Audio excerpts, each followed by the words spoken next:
हर किसी का सपना होता है उसके पास एक सुंदर सा घर हो जिसे वो अपने पसंद के अनुसार सजाए।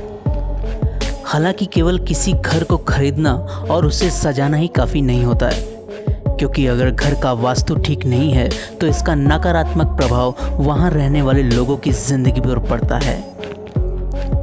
इसलिए घर या दुकान घर लेने से पहले किसी अच्छे वास्तुशास्त्र के ज्ञाता को बुलाकर उसी जगह की जांच करा लें, तत्पश्चात ही उसे खरीदने के बारे में सोचें। घर में पॉजिटिव वाइब्स को आकर्षित करने के लिए हम फेंग शुई की अन्य वास्तु सामग्रियों का भी इस्तेमाल करते हैं और इनमें प्रमुख है लाफिंग बुद्धा। अक्सर आपने लोगों के घर में इसे देखा होगा, लेकिन क्या आपने कभी जानने की कोशिश की कि कौन है ये लाफिंग बुद्धा, क्या है इनके पीछे का रहस्य? आज हम आपको लाफिंग बुद्धा के बारे में ही बताने जा रहे हैं, ताकि अगली बार इसे खरीदने से पहले आपको इनके बारे में अच्छे से पता हो। लाफिंग बुद्धा गौतम बुद्ध के कई सारे शिष्यों में से एक थे। जापान में रहने वाले गौतम बुद्ध के इस परम शिष्य का नाम होतेई था। होतेई को जैसे ही आत्मज्ञान की प्राप्ति हुई तो उन्होंने हंसना प्रारंभ कर दिया। जिंदगी भर वे ऐसे ही हंसते रहे। होतेई एक गांव से दूसरे गांव को जाते थे और लोगों को हंसाते थे। गांव वालों को उनके साथ रहने में बहुत ही आनंद आता था। हालांकि कभी कभार वे उनकी हंसी को देखकर आश्चर्यचकित होते थे कि आखिर वे क्यों हमेशा हंसते रहते हैं, इसके पीछे क्या वजह है। होतेई की सबसे बड़ी खासियत यह थी कि वे कहीं भी हंसना शुरू कर देते थे। बीच बाजार में खड़े होकर भी वे जोर जोर से हंसते रहते थे। लोगों ने उनका नाम लाफिंग बुद्धा रख दिया। होतेई कभी भी कोई उपदेश या प्रवचन नहीं देते थे, लेकिन उनके व्यक्तित्व में एक ऐसा चुंबकीय आकर्षण था कि वे जहां भी जाते थे सभी उनको घेर कर खड़े हो जाते थे।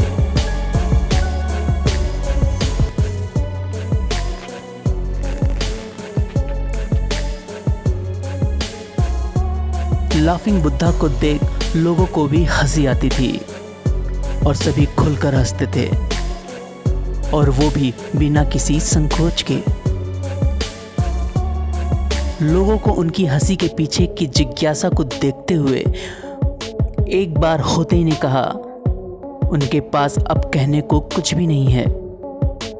उन्होंने लोगों से कहा कि तुम लोग बेकार में ही अक्सर रोते रहते हो।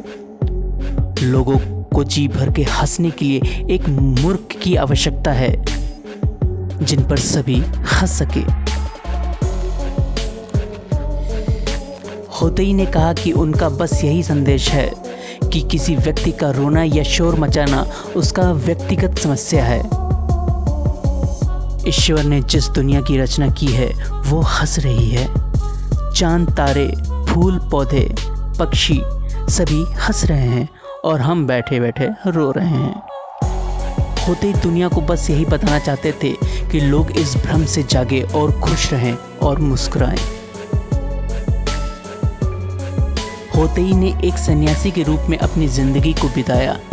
एक दौर था जब जापान में विभिन्न क्षेत्रों में घूम घूम कर उन्होंने सभी को हंसाया। जापान में ही उन्होंने समाधि ली। लोग उनकी संगति में शांति का अनुभव करने लगे थे। तो ये थी लाफिंग बुद्धा की वास्तविक कहानी। इस वजह से लोग पॉजिटिविटी को आकर्षित करने के लिए आज भी अपने घरों में उनकी मूर्ति या तस्वीर को लगा कर रखते हैं। हालांकि इसे किसी खास दिशा और नियम के अनुसार ही रखना चाहिए, नहीं तो भविष्य में इसका फल उल्टा भी मिल सकता है।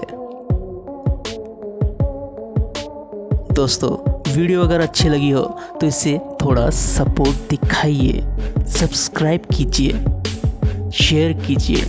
मिलते हैं आपसे अगली वीडियो में।